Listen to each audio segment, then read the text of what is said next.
Going live and boom. According to that, I am live. Welcome. My name is Yuko Simon. This is Tokyo Tonight. It's 10:34 p.m. Japan Standard Time. Great to see we've got two people in here already. Quint Ranked. Well, actually, since it says two concurrent viewers, I think it might just be me and Dan H at the moment. Dan H, you got 15 minutes here. Glad to see that you got a break. Yeah, as people rock in, I did just set this up and send out the tweet and Facebook notification. If everybody is now on Mastodon, maybe that's where I should have sent the notification. Unfortunately, the integrations are not there yet, and I'm still not sure how that works. I'll get into that a little bit in the topic, since the bonfire, the dumpster fire that is indeed Twitter, is certainly one of the topics that I have for tonight. Not an awful lot of topics, so I'm definitely up for squirrel topics, squirrels to chase and whatnot.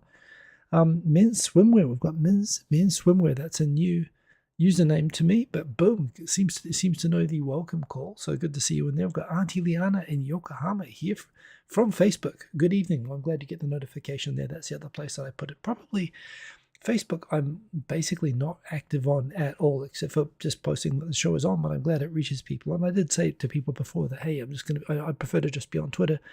And some people said that they were more comfortable just being on Facebook and didn't want to be on Twitter. I kind of get how Twitter is probably, it takes a while to get the hang of. You have to have a certain critical mass of things that you're following and knowing how to use it for it to be useful, whereas Facebook is more inherently people that you know. So I kind of get that, but over time I've found Facebook to be very, very useful in spite of all of the dramas. So yeah, I'm glad to know that me posting on Facebook is still useful. So good to have you in here, Auntie Liana in Yokohama. Good, Quint Ranked, of course. Good to have you in here. Boom. I suspect some of US viewers might not make it today because of the time change. Or is it daylight saving again? Oh, yes, I must admit it's nice not having to worry about, well, myself having to change clocks, but of course it's always a drama because I'm affected indirectly by other countries having this happen. Dan H, what are my recent thoughts about the new British and Japanese defensive pact? I believe you mean. It feels like two Oji-san are trying to stay relevant in international politics. So I know that Japan and UK are talking like defense cooperation and stuff, and I do have in the stories today that Japan's looking at ways to sell used military equipment and so on. Yeah, well, I mean, one's trying to become relevant, Japan, and one is kind of trying to rediscover relevance, which is Britain, I suppose. I mean, I definitely have thoughts on that, and it's not on my topic, so I will get into that. Quick hello to Odie Jr. Boom. Good morning to you, Odie Jr. Good to see you in here. DJ Sunnyside Up. Hello, beautiful people, and I hope me also, but good to see you in here. So yeah, defensive pacts between declining imperial powers. I think that the UK, I mean, on the one hand, I've talked many times how I have a slightly deprecating view of the UK as a very, extremely in decline. I mean, have actually gone from being the most important global military and economic power to kind of like a meme in recent years.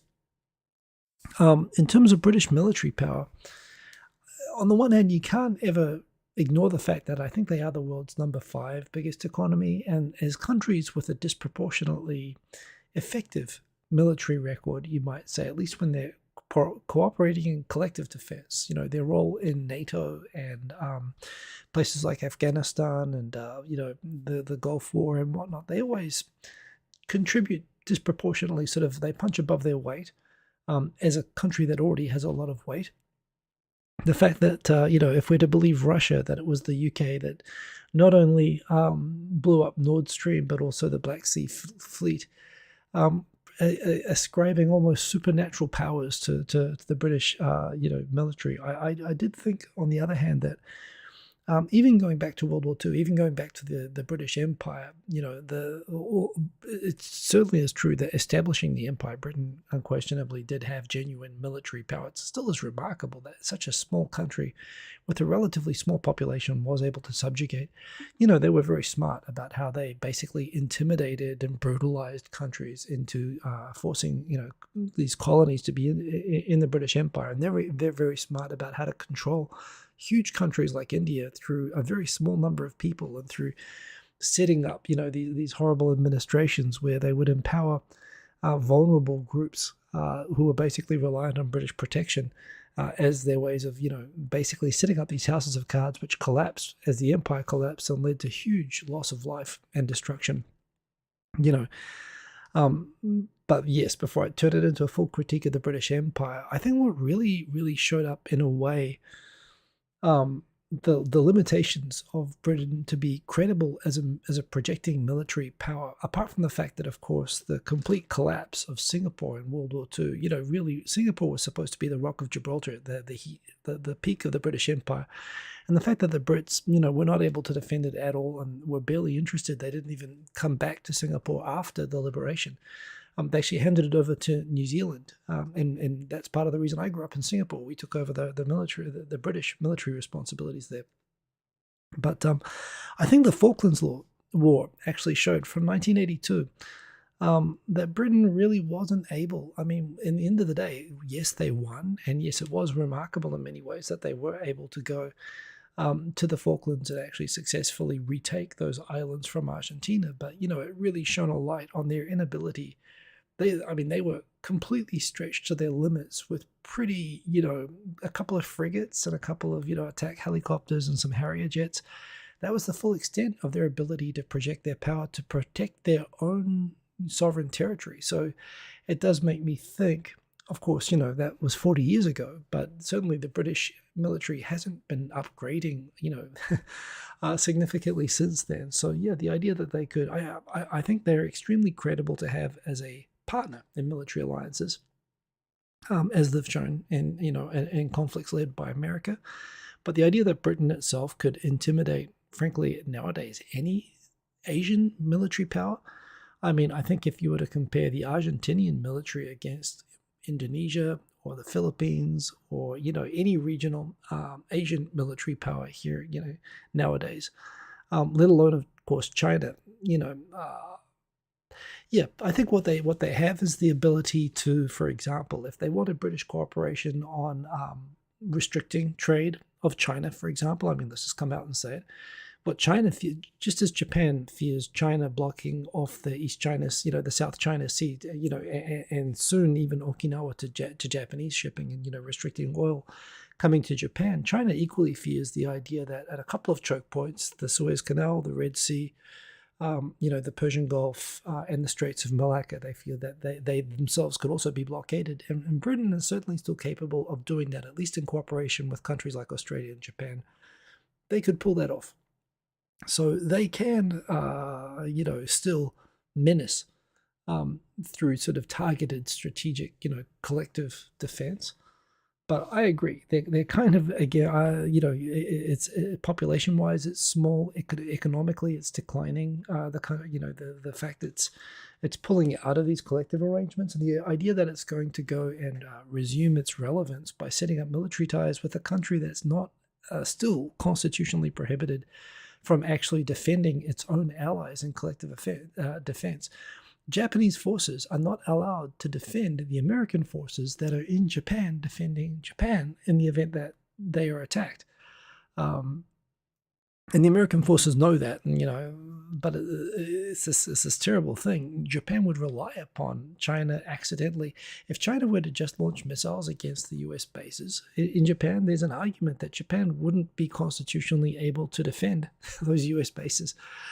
Since it's in Japanese territory, I'm pretty sure that, especially the current government would treat it as an attack on Japan. But it shows how completely hamstrung, as much as Japan is capable and politically wants, its leaders want to participate in collective defense, and Japan wants to be a participant in alliances like AUKUS and NATO and so on. Japan is not legally able to do so, and this is a topic that I have tonight. So Japan is literally unable to participate in such treaties, even if they exist. And, in the UK, I question its ability to do anything at all independently, while I think it could be a competent partner.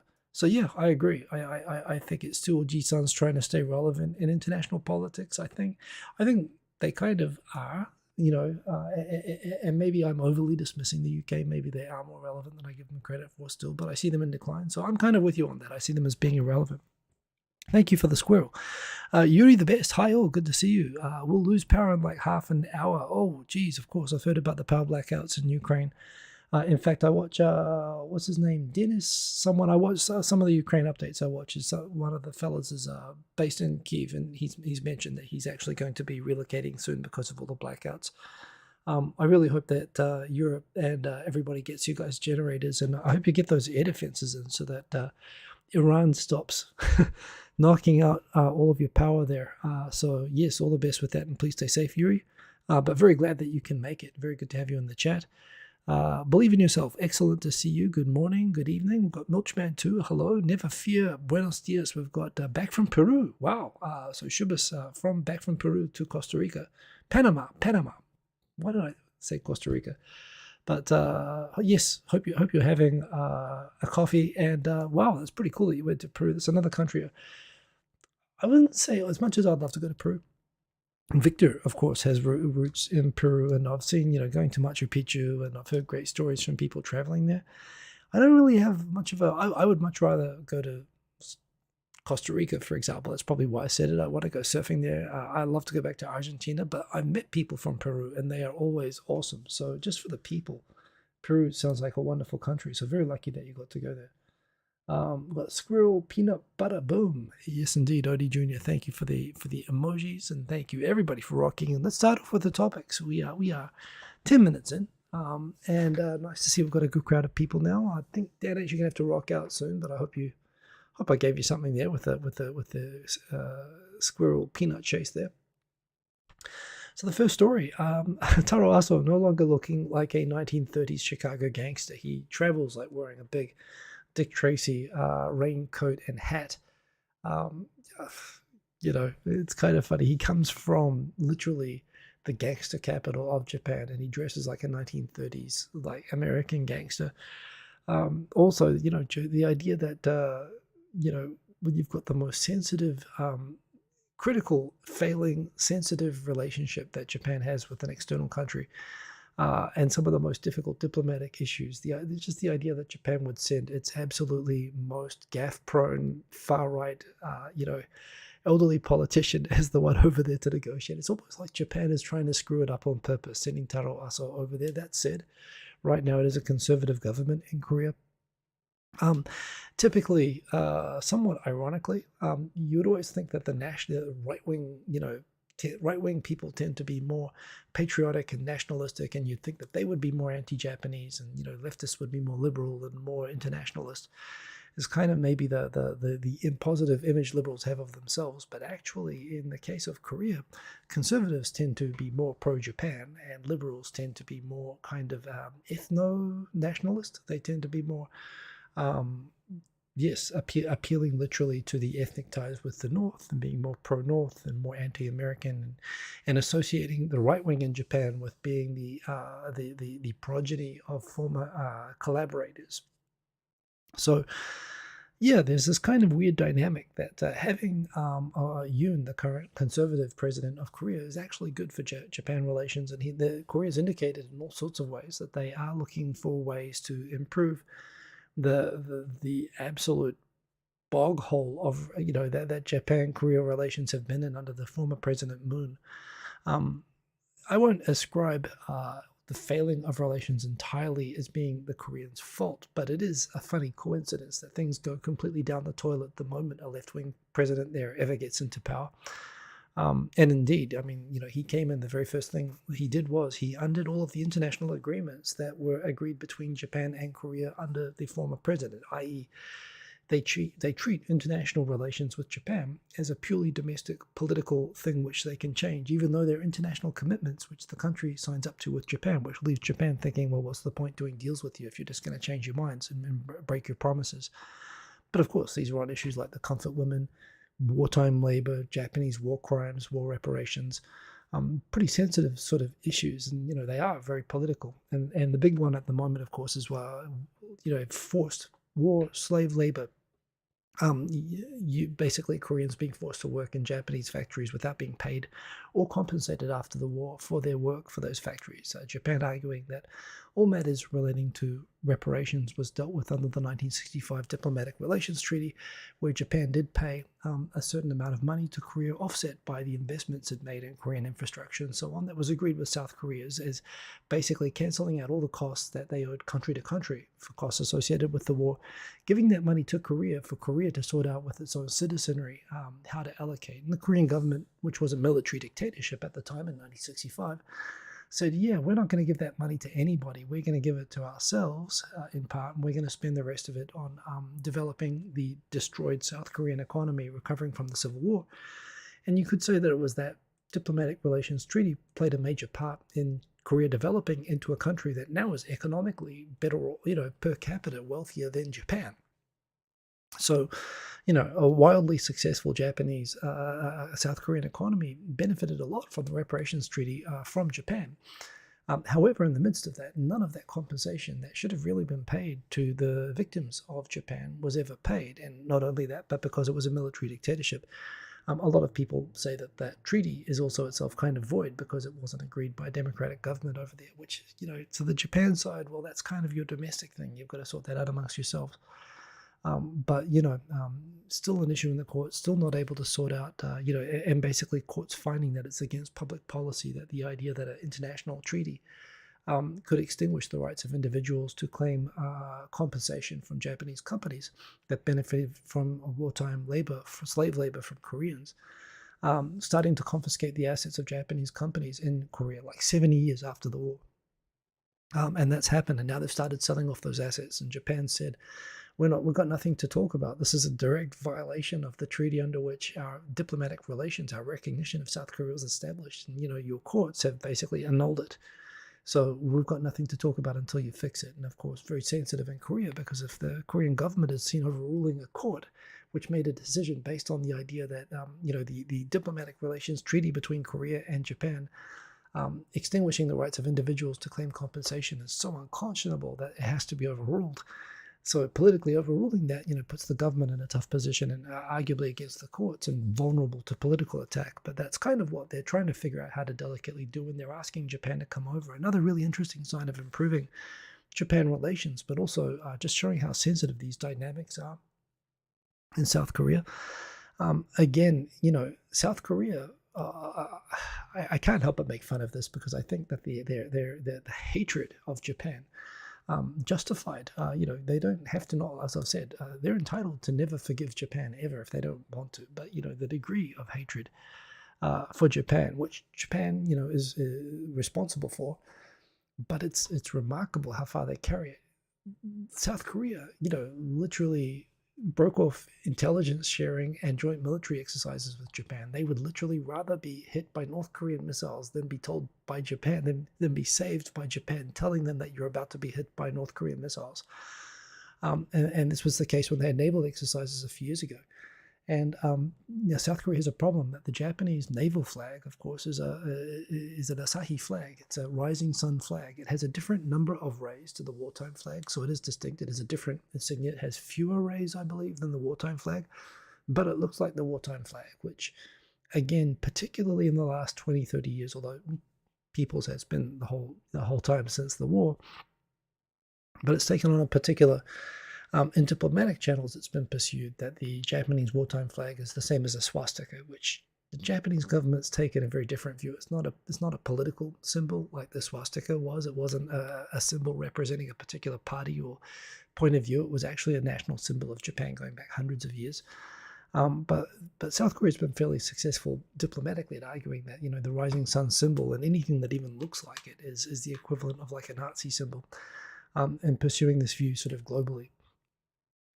And because every Japanese warship is required by law to actually fly Japanese naval insignia, which are the modern version of a rising sun flag, when they had joint military exercises 6 or 7 years ago, the South Koreans basically refused to allow Japan to participate. They said that you can only participate if you take down your naval insignia, which is required by Japanese law. So basically they've had no joint training exercises for defending themselves against Chinese or North Korean attack because they're so outraged by the flags on the Japanese ships. However, this year they are rejoining international military exercises, not just Japan and Korea, but like 20 countries are currently doing this big exercise. Japan isn't changing the flags on the ships. So again, it's kind of a sign that at least the current administration is willing to look past these kind of symbols and not try to exploit them for domestic political votes. But it's because they're the right-wing party, and that's just going to change again. And that's the thing. Whatever deal you do with South Korea, when it comes to Japan, even international commitments are subject to, domestic politics and point scoring. And this is probably why it seemed entirely appropriate for Japan to send over the the worst performing, most gaff, former prime minister and gaff prone from gangster part of Japan politician over there who just says it kind of shows they're not. I mean, on the one hand, he's kind of an elder statesman, being a former prime minister, and on the other hand, he is Japan's most conservative gaff prone, short of people like Yoshiro Mori, that they send him over there. I still want Japan and Korea to be friends and get along, and I'm glad. And what I wish, this doesn't mean that I support the right wing in Korea. I wish the left wing could be a little bit more like the right wing when it comes to Japan. And I realize that these are lines in the sand over there that and in my lifetime, I do not expect to see change, but it would be nice if you could have a photo like that sometime with the left wing. I mean, Kim Dae-jun was a friend of Japan. He was friendly towards Japan because he was actually lived under Japanese government protection and exile during the military dictatorship. And he's like the Nelson Mandela of Korea, right? But everyone after him, Roh and Moon basically are just rabid, anti-Japanese, and whoever their successor is going to be is likely to be the same, which is a shame, but it's really good right now. It does feel a little bit South Korea, offering to, fix all these relations with Japan is a little bit like Lucy sticking out the football and saying, hey, Charlie Brown, I'll let you kick the ball this time. And I don't doubt that they're sincere, just like I think Japan is also sincere on wanting to improve relations. But, the problem is that when they go kick the ball, Lucy's other personality might kick in. So, hoping that things get better, but you never really know. Yuri the Best asks, how real are the Yakuza gangsters in Japan? Is it just a reputation thing? Do they do shady corruption things? I doubt they are. They will be the violent stuff right now. That's just in the movies. I can give my take on that. I'm not an expert on the Yakuza. You've got to talk to Jake Adelstein about that. But my take on that.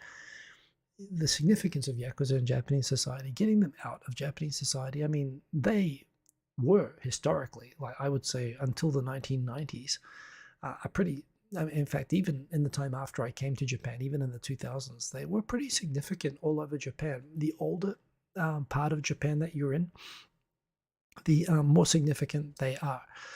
So i.e., Japan was colonized sort of by the modern Japanese people, west to east. So anywhere in Kyushu or Kansai, Kyoto, Osaka, those areas have had like Yakuza gangs for hundreds of years. And they're embedded in the societies there. And because you're born, because of the old class system, which is supposedly now eradicated, but if you're born into lower castes in towns where people know which group everyone comes from, even though they're banned from tracking the old class system anymore, a lot of people from various backgrounds, Koreans and lower caste Japanese, are not allowed to get jobs.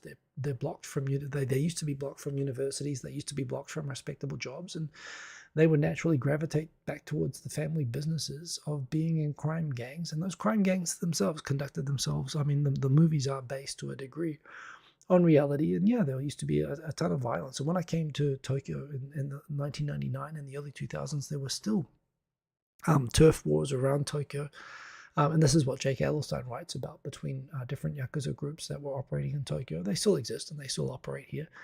The thing is that the police have taken decades, but they've slowly been basically putting pressure on the gangs, restricting what they can do and restricting their activities, which has caused those groups to basically, one, become a lot less violent, and two, to have a lot fewer members. And basically, and this is also with Japanese society changing, people who traditionally had no choice, really, no option in life but to join gangs, now have other options. They're not forced by society. You don't have these outcasts within society like you used to have to even 20 years ago. That said, they exist, and they tend to exist the most nowadays in Osaka and Kyushu and Fukuoka, where that guy Taro Aso is from, is still the most famous. In fact, the most violent Yakuza gang, the Kudo Kai, which are still famous. I mean, even like 5-6 years ago, we're still doing like hand grenade attacks on civilians in retaliation for, political slights and so on, and getting involved with politics and stuff like that. They were still doing that. I mean, he's from the town that he is from basically like the Sicily of Japan. That said, the police did a huge crackdown on them, and actually, even without evidence that the leaders of the gang directly engaged in murders, still gave them the death penalty.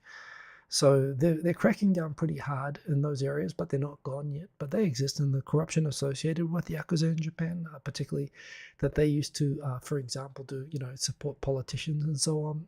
Those ties are still there. Again, it's kind of it's half in the realm of conspiracy theory, but given that they're connected, often both to political activist groups and construction companies that would get kickbacks from public works, which is basically how politicians would get money back to their hometowns.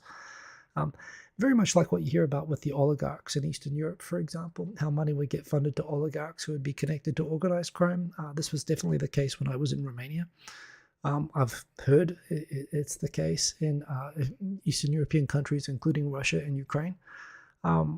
Different, but the parallels with those kind of dynamics, I think they are dramatically improving, but they still exist, and things still come out in the news, but nothing like 20 years ago when it was there were actual violent, like any sort of shooting in Japan would only be by gangsters 20 years ago, and you haven't seen news like that in ages, so it's gotten a lot better. So definitely not just in the movies, but it's changed a lot in the last 20 years for the better. So yeah, good question, Yuri. Odie Jr. got blocked. Did you get blocked? I hope you didn't get blocked, Odie Jr. That would not be intentional.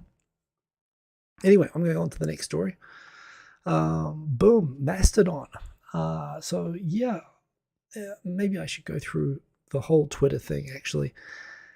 So I don't have a strong opinion on Twitter, other than I did comment. I got a lot of backlash for commenting that I thought that some of the extreme reactions to what's happening on Twitter to be overreaction.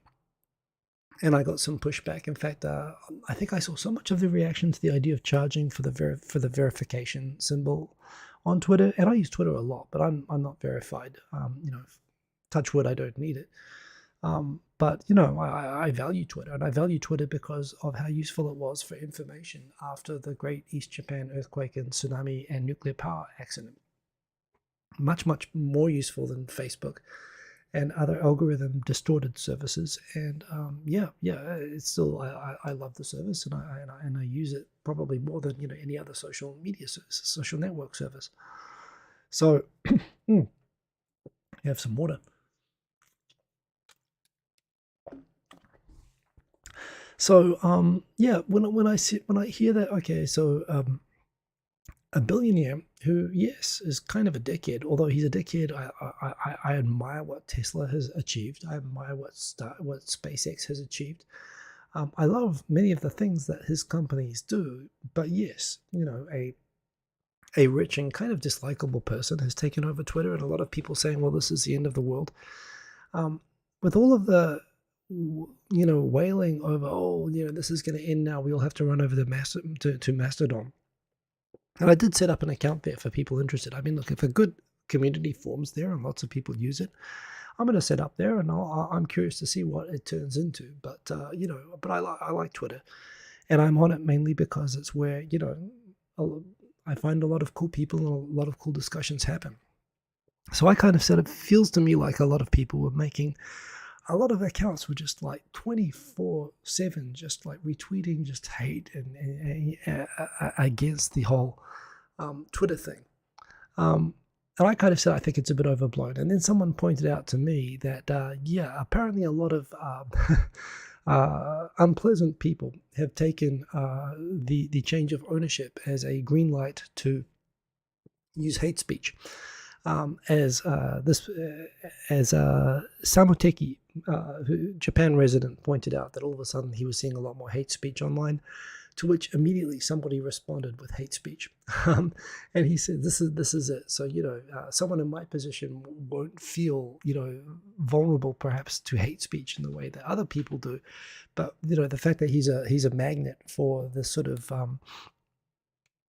for a lot of the people who sort of have felt a bit exiled, who have gone off to, Truth Social and Parler and so on, and Gab and so on, that they'll come over and turn Twitter into that is something a lot of people feared. And he kind of proved the point when somebody who I guess was looking for the racist terminology as a way to target and troll people immediately got a troll. I did report that troll to Twitter safety. And the tweet, as did apparently a bunch of other people, and the tweet was blocked. And the account, I believe, was shut down like very, very promptly. So that was still working at the time. Although then I see that, Twitter's basically the way that Musk has gone and laid off like half of the Twitter workforce, including whole teams within its trust and safety department that do this sort of thing, that police hate speech and so on. It's pretty, well, one, it was working a few days ago, but I do think that these services do need to have moderation. Again, their legal protection is based on having adequate moderation. But the other thing, immediately the point was sort of made that immediately sort of racist trolls came on as soon as the topic came up. And yes, that's something that I, don't experience directly. So, people sort of came and said, well, it's all easy for you to say because you don't experience this. And I got to experience it as a result of that conversation, but not really, obviously. So, yes, I acknowledge that there are people who are directly impacted like this. I got a bit of lecturing about this, but I can acknowledge, of course, I don't know the experiences of people that I am not. I can't show empathy. It doesn't change my opinion that a lot of people are still piling in for the sake of piling in over the change of owner. And I'm willing to reserve judgment on Musk as the owner of Twitter.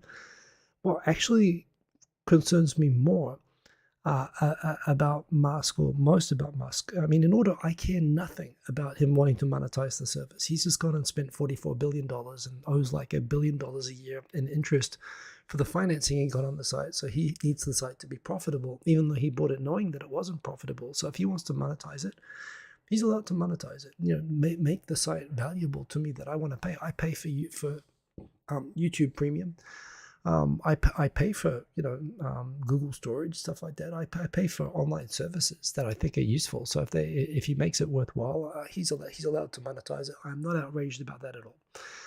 In terms of, I'm a little bit worried about the fact he's cutting $1 billion in infrastructure spending, as it makes me worry. Is he literally just going to gut the site and make it not work?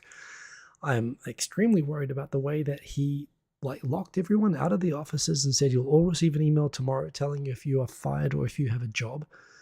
That's neither the breaking glass stuff. And from an employment law perspective, even in the most easy to fire people states in America, I'm pretty sure is not legal. And the fact that he fired his, all of his head lawyers at Twitter, immediately when he took over the company before he decided to fire people like this, I think he's going to regret. Legally, that's pretty illegal, at least in most places that I know about. Anything to do with labor law, you can't do that. So I think he's stupid about how he's handling layoffs. And I really question how he's handling things like saving infrastructure costs by just pledging not to spend $1 billion on cloud infrastructure for Twitter. And I worry what that's going to do. Again, I'm still willing to reserve judgment and see what happens to the site. I do hope he doesn't just set the whole thing on fire, which is how it looks at the moment. But the site for now is still working, and it still is. All the people I like to follow are on there, and I still enjoy the conversations there. But if it does all go to hell, I am on Mastodon, same handle name. I'm on the mstdn.jp server. Although the way that it works, you can follow people on different servers. It's just where you sign up. You have to designate a server that you want to be on, and I'm on the Japan server for Mastodon. And just in 2 days, I've had 30 or 40 pretty cool people sign up and follow me, and I've followed them all back. So if you are interested just in checking it out, I think it feels a bit like Google+. It's something a lot of people are going to poke and kick the tires on and see what it's like, but find out it's basically the same thing as Twitter, and Twitter is not going to come to an end. And I think we're all going to be on there in the end, and things will calm down. But if it doesn't, that's I'm signed up there, and you can follow me there.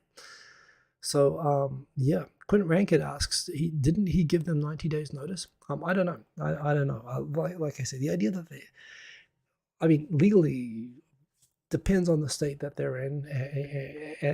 I'm sure he can't have done this without any sort of advice on the right way, to draft the termination notice.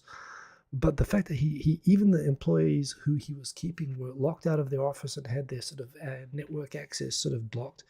And the way that he did it, it wasn't 90 days, actually. This is what I'm reading online from the employees anyway, is that they had their access, like their laptops were basically sort of bricked immediately. Their network access was cut off. They were all locked out of the office, told to wait a day. And then people were emailed if they were going to get their access restored or not, that they could continue their jobs.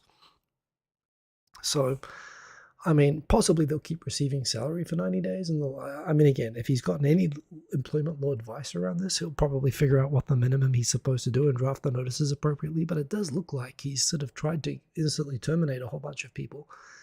And look, if he did it wrong, he's about to have the hell suit out of him, and he'll have to pay a lot more than he's planning to. But if he did do it right, then you're right. I don't know. So yeah. What is Mastodon moderation like? Asked Quint Rankin. I don't know. I haven't tested it. I haven't tested it on Facebook or Twitter either. So far, seem like a bunch of nice people, just like the people that I follow on Twitter. So honestly, I'm really not familiar with the extremes of moderation policies. I know that Mastodon is run by volunteers, which does make me think if the site actually does become popular on the scale of a site like Twitter, its infrastructure might not hold up to it. Both the infrastructure to run it and the capacity of mods just to keep up might be tested. So we'll see. But yeah. For me, I'm not abandoning anyway. Quint Rankin, that's what you've heard. He's paying them for 90 days. He'll get sued even if he did it right. Yeah. So like I say, I'm willing to leave it up to. I can't speculate on facts that I don't know, and I don't know the specific employment laws or even where the employees are actually located. It still is a pretty brutal way to lay people off, or even to keep people.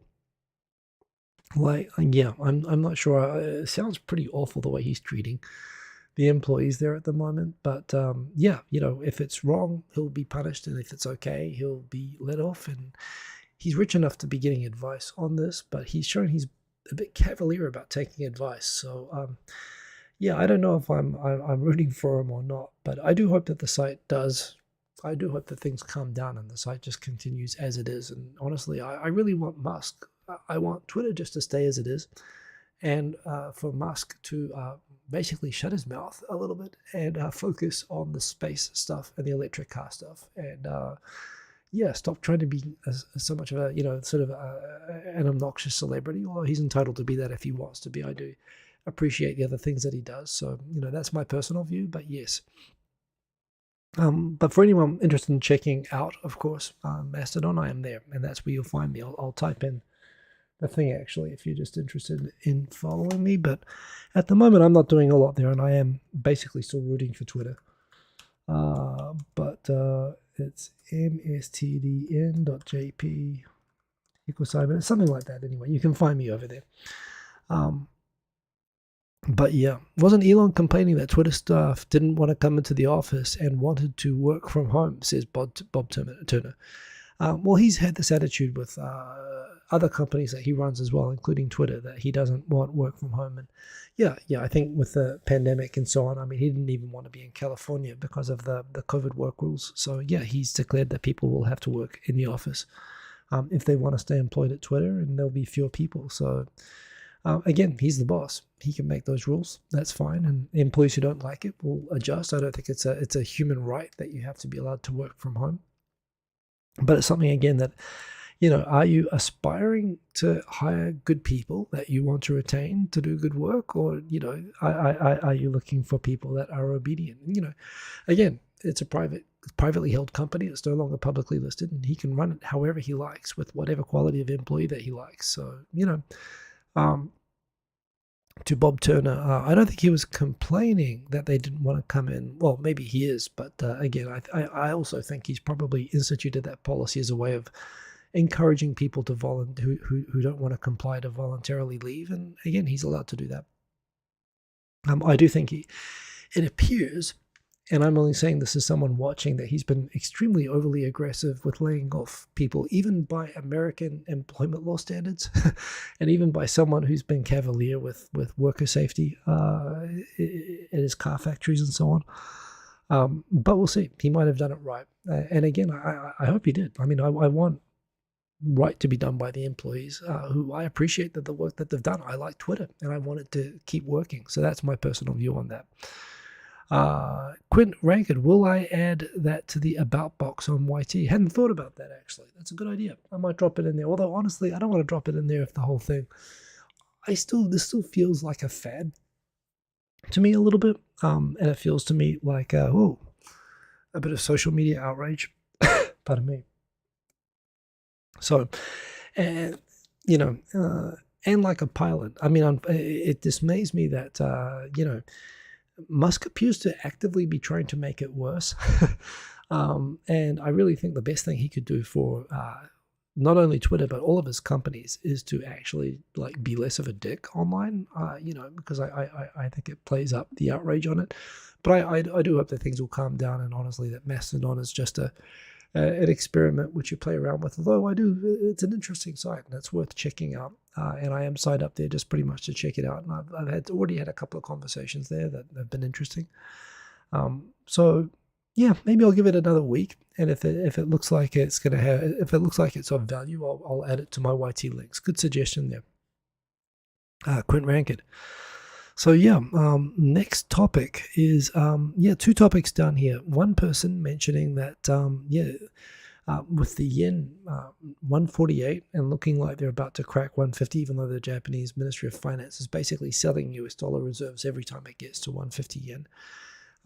Actually, a really interesting point made by Geroid Reedy on Twitter, pointing out that, while I was using the analogy that they are burning US dollars in order to lower the value of US dollars every time it gets to a certain value, that's actually not exactly what's happening.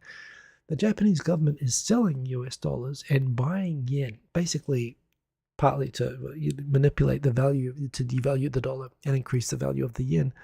But what they're doing is they're like anybody else who's basically speculating on currency and apparently selling all those US dollars, while some people are reacting like, oh, Japan's relinquishing its leverage over over currency markets by selling its US dollars, and they're just burning money. They're actually making a huge profit because the yen is so cheap and US dollar is so high. Selling US dollars, the Ministry of Finance is actually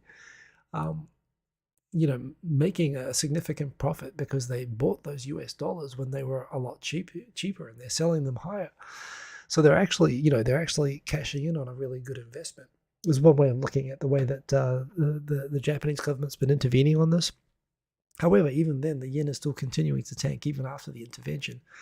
And now it looks like it's going to crack 150. And the result of the combination of the cheapness of the yen, basically making Japan kind of a cheap, low-wage country. And the other thing, of course, being that wages haven't changed at all in 20 years. The result is people like this Japanese person pointing out in countries like Canada and the US, even in regular jobs, people can make twice as much money. And where really in the 20 years I've been in Japan, there's been a drop-off in Japanese interested in studying and working and experiencing life abroad. And, Japanese have become a lot more insular, noticeably in the last 20 years. All of a sudden now people are realizing that, you can actually be a lot better off and earn a lot more money working even basic jobs outside of Japan. Somebody pointing out that people literally making hamburger, working like in fast food jobs in America can make more money than salaried employees in banks in Japan. Now, based on the exchange rate and the basically Japanese companies refusing to raise wages for 25 years. So the one flip side is Japanese are starting to wake up that, yes, Japan is becoming a little bit like, to America what Vietnam is like to Japan, like, low wages and where you can make some money by being smart enough to move. And the flip side as well, for people interested in coming to work in Japan, now might be the worst time ever to come and work in Japan, at least like since the 1970s or whatever. It's great if you want to come here and travel. Your money goes a long way, but the idea of coming here to make money, it's kind of like that dream was really ending in the 1990s. The idea of coming here to get ahead, which was definitely part of the calculus of me coming to Japan, I realized right away that was that situation was changing. But right now is definitely not a good time. It's very much like coming and working in a country with a lower standard of living, frankly. I mean, Japan has a good standard of living, but it's all where everything is cheap. So, yeah, the yen is, of course, artificially low by about 30%. By most sort of Big Mac indices and things like that. Japan is like way out of whack at the moment. But this, there's no clear indication of how this is going to resolve itself. Even if the US does reduce interest rates, it's not clear that the yen is going to bounce back to 108 like it's generally considered to supposed to be. So, nor is there any sign that Japanese employers anytime soon are going to be changing wages. So yeah, it's something to consider. It still is worth coming to Japan, I think, just for the lifestyle and the culture and everything else that you can do here. It's the idea of coming here as a place that's, sort of a good life investment, financial investment to come to Japan. No, Japan is kind of cheap, and it's getting to be like working in a kind of a developing country. I mean, it's kind of the inverse, I suppose, of a developing country. It's kind of a devolving country at the moment, which I guess is a little bit what the UK is also becoming a bit like as well, but much more dramatically in Japan. And, when you consider the challenges that Japan still has ahead, including having, within the next 30 years, something like 50% of its population being above the retirement age, there's no way that it's going to get better. I still like living here, but and I don't have plans to move. But if you're thinking about coming here, so I saw a story in the Gendai today. In Korea, the average wage is already much higher than in Japan, and Taiwan apparently has the highest standards of living in Asia now. And you've got places like Singapore as well. There are multiple places now in Asia that have always been thought of as countries trying to emulate and catch up to the rich Japan model, that have clearly now overtaken Japan, and and no sign that that's going to change for the foreseeable future. So that kind of is what it is. It's something to consider anyway about coming over to Japan. Quinn Ranked, but this prophet assumes that the yen will eventually be stronger. Well, that's right. Well, yes and no. Remember, when you're in Japan, you do measure basically yen as your base currency for everything. And so at least if you think about it like the casino, you bought your chips, at a certain rate, and you made a 30 or 40% profit on that. That still is a profit. Of course, you're right. The yen, which they got back from it against US dollars, might become more and more devalued over time. But as a domestic, for the money they put in, they got a good return on it, in yen. So I think that's the perspective that they're looking at it. On the short term, that's certainly how you look at it. You look at it that they played the currency markets well, but it reduces their ability to influence and leverage in the future. Hey, Theodore Sharp, good to see you. So yeah, interesting story here. Again, Japan weighs allowing second-hand tank and missile exports, not to Ukraine, but specifically thinking about giving supplies to Asian countries that are worried about China. And basically the idea being that if you give them your old military equipment like the US does, it allows interoperability of systems and equipment. Basically means on the battlefield, you can share things like ammunition, you can share parts and whatnot. It allows you to have a coordinated collective defense.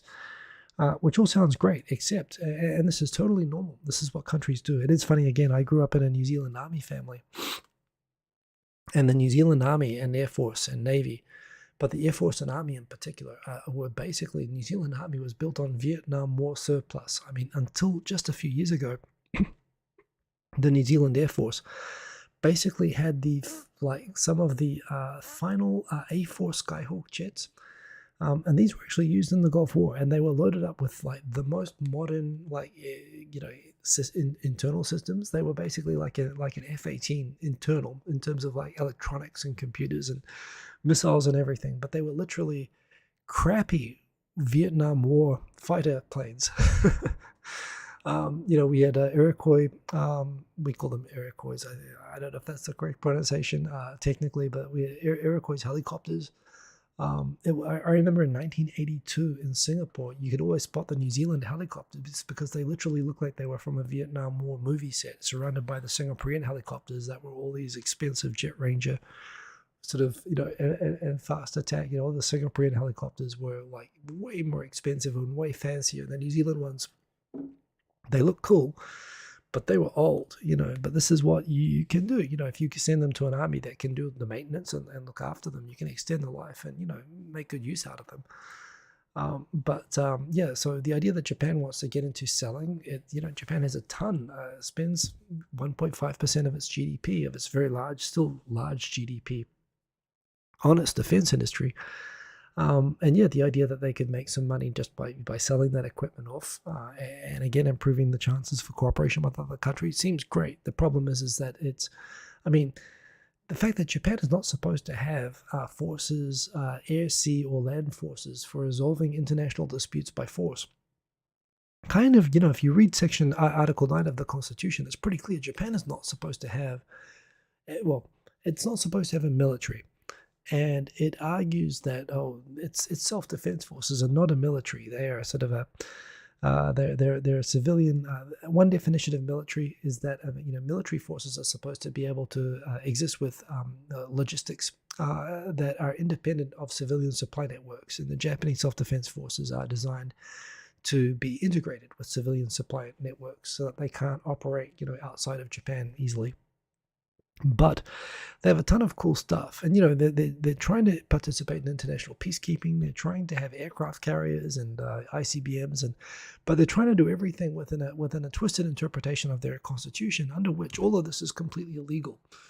And again, if you ask me, my personal opinion, should Japan be able to participate in NATO and collective defense if it wants to? Should it be able to sell its military equipment? Should it be able to have a military? Sure, if it wants, but the point is that under the current law in Japan, and not only the law, it's not just a legal problem, it is a constitutional problem. Japan is not allowed to do that. America wants Japan to be like this, but America wrote in the Constitution it imposed on Japan that it's not allowed to do this, and Japan is not able to change that Constitution. Abe wanted to change it, but there's no popular backing for it.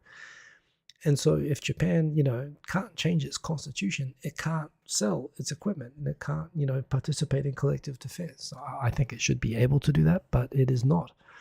And it's not up to me. It's up to the Japanese people if they want to change this. And that means that no matter how positively you spin this, Japan is going to be involved in wars, and people are, Japanese people are both going to kill and die again, which, I think it has had people die in Cambodia in peacekeeping. And even then, this is like in the 1990s, it was a huge political controversy, and that actually the opposition argued that, this was that the peacekeepers were there in violation of the Constitution in the first place. So, it's a hugely sensitive thing, but I think Abe's agenda of wanting to normalize Japan in terms of being able to do this sort of thing, to me, is fair enough. I mean, every country, even New Zealand, even, Panama, even countries with small militaries do this sorts of things. But Japan can't. And it's got, and as someone who believes in, as a lawyer who believes in the rule of law, I think there's nothing worse than having a constitution that you ignore. It devalues, it basically is the same as having no rule of law. So Japan's kind of forced interpretations to allow itself to creepingly do stuff which is clearly against the word and intent of the Constitution without amending the Constitution to make it legal is wrong. Even if I support what it's actually doing, I think you've got to do it through the right process. So in that sense, legally I'm against this, and it's actually not possible. I mean, that's just an objective truth.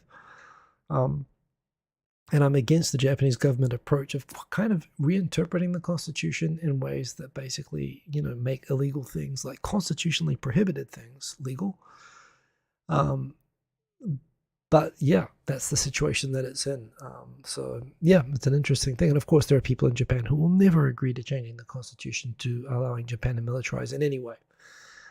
So you've got that. Quint Rankett asked, does Japan participate in Blue Hat Ops? What are Blue Hat Ops? So you mean UN operations? Yes, they do. They were in Rwanda, actually. They were in, well, this is it. Cambodia was Blue Hat. and Rwanda was. I think South Sudan, they've been involved in peacekeeping. So they are, but the rules of engagement that they are in are in a particular way that they basically, it's kind of embarrassing. They have to be almost chaperoned by the defense forces. Like if they ever get into a firefight, they're not allowed to shoot back, which means that basically they need other countries' militaries to basically act as their bodyguards wherever they participate, wearing blue hats, United Nations hats. So yeah, couldn't make it. And why aren't they giving arms to Ukraine? Well, again, like other things, what does Japan specifically do? I mean, Japan is giving a ton of equipment to Ukraine, but it's all things like bulletproof vests and helmets and stuff like that. They are giving money and all the aid that they can give, they're giving, but they're restricted from giving. Right now, they can't even give used military equipment to friends in peacetime, let alone arms to a country in wartime. Again, it's something Japan wants to be able to do, but again, it's prohibited by the American imposed constitution on Japan. So that's kind of America's fault, basically. That's the reason they're not giving arms to Ukraine, is America banned it. Douglas MacArthur, take it up with him. But they are providing support to Ukraine, and not just like economic, and they're giving sort of forms of military aid, like non-lethal military aid and so on. But also, I mean, Japan has some of the same kinds of territorial disputes with Russia that Japan has. So, they've got a mutual interest there. Final two stories. First one is, numbers this week. Some days this week in Tokyo, COVID numbers doubled from 3,000 last week to like 7,000, 8,000 cases a day. So already signs that we are now going through our 8th wave of COVID here in Japan, which is a good reminder if you're in Japan or coming to Japan to go get your booster shots. I've got to go get my 4th shot. Figure out where I can do that. I think I can get it across the road from here, but I've got to sort that out. And the final thing, for all the drama going on in the world, particularly people being outraged at Twitter and whatnot, the most important thing in the world happening at the moment is COP27 is about to start at Sharm el-Sheikh in Egypt.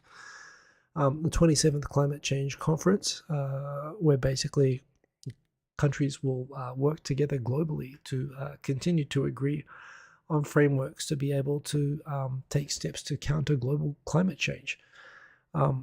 Something that we know is happening, something that is happening more rapidly than actual previous climate conferences.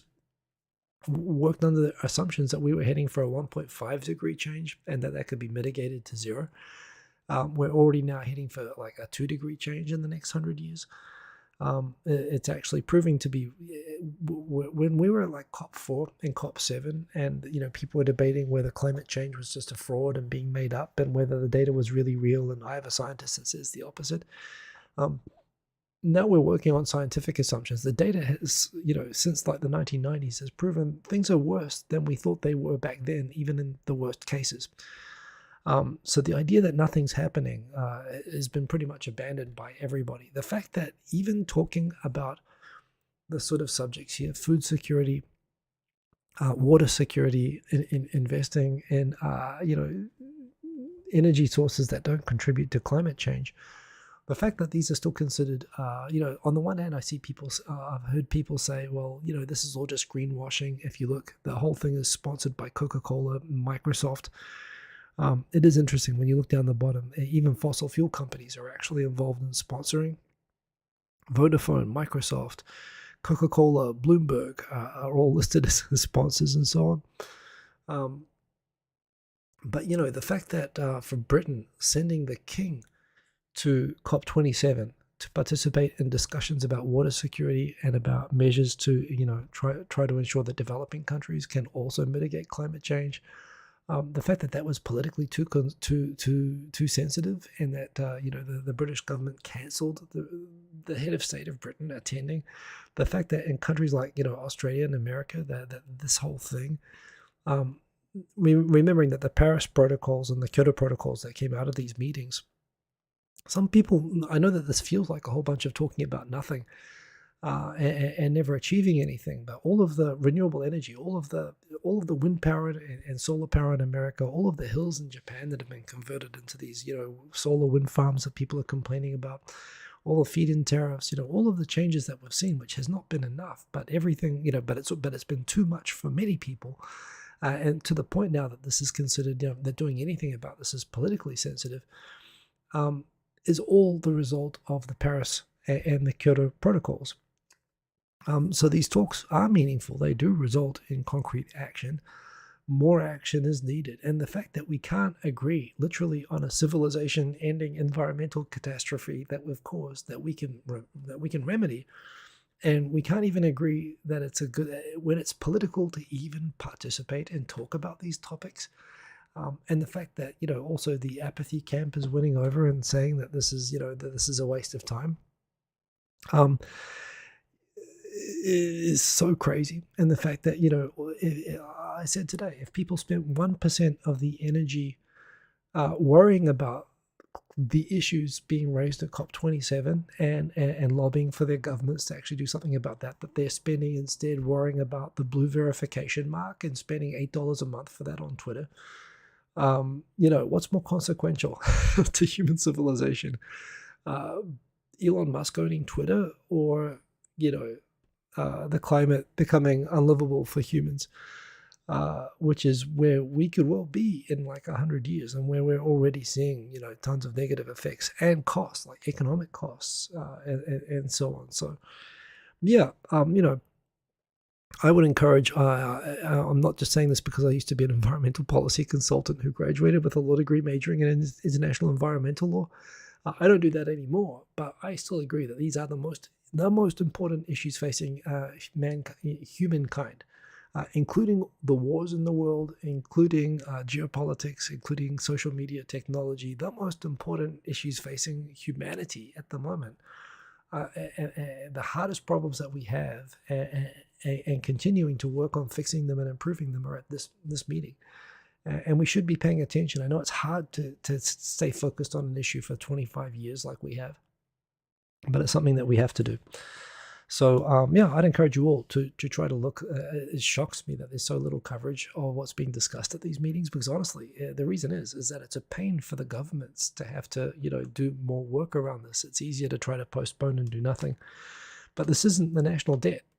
This isn't a problem that they can pretend doesn't exist and, maybe print some more money and write off in the future. You actually have to do something about this. So, I'm really hopeful that we see progress. And, this is something we have to make progress on. We've made enormous progress on, but not enough. So, pay attention to this. And I think it's on all of us to make sure that we don't allow this to slip from the radar like I think it has. So, that's an important thing happening this week. Those are all my topics. I'm just over an hour. Hope you all have a good week. Hope you're all doing well. This is why Warren Buffett invested indirectly in coal. Weren't we all supposed to be underwater by now? No, not by now, but we were supposed to be. Basically, the models for temperature increase have proved to be conservative, and not us necessarily, but we are seeing more floods and so on. But there are Pacific countries like Kiribati, for example, that are seeing sea level change actually affecting the livability, and as well as already the contamination of groundwater in a lot of low-lying countries, particularly Pacific Island countries, is now being affected. As was predicted. So the idea that that the existence of this is controversial is ridiculous. So Theodore Sharp, Japan does need to change the types of vehicles that they use that are poisoning the air. Yes, indeed, and they're being slow about it. I personally am not as down on Japan about looking at hydrogen as a solution as opposed to batteries. I think it's good to invest in any technology that improves things, but they're being slow, and there should be incentives to move faster. I quite agree, Theodore Sharp. And I hope that they do that for all the problems with all the technologies, But like I say, the point is there are no easy solutions to any of this, but we should be focusing and trying to be creative and, trying to fix things. So, and yes, indeed, including, at least in the short term, turning back on the nuclear power plants. If you ask me, it's better than the thermal and coal generation that Japan's been forced to use for the last 10 years. Anyway, that's the final one for this week. I'm going to log off. I hope that you're all doing well. Do stay safe. I'm still on Twitter and I'm not planning to go anywhere, but if you're thinking about moving, do check out Mastodon. If you're going to check out Mastodon, add me there. I'm on there. I don't know if anything's going to come of it. I'm still with Twitter for now. I'm still here every Sunday night at 10:30 p.m. Hoping that you all stay well. Remember to update your clocks if you're in the US. And Custos, good to see you there. And have a good week. So stay safe. Particularly Yuri, yeah, stay safe where you are as well. And all the best with the power blackouts. I'll see you all later. Have a good week, everybody. Remember to smash the like button, indeed. And peace. Boom.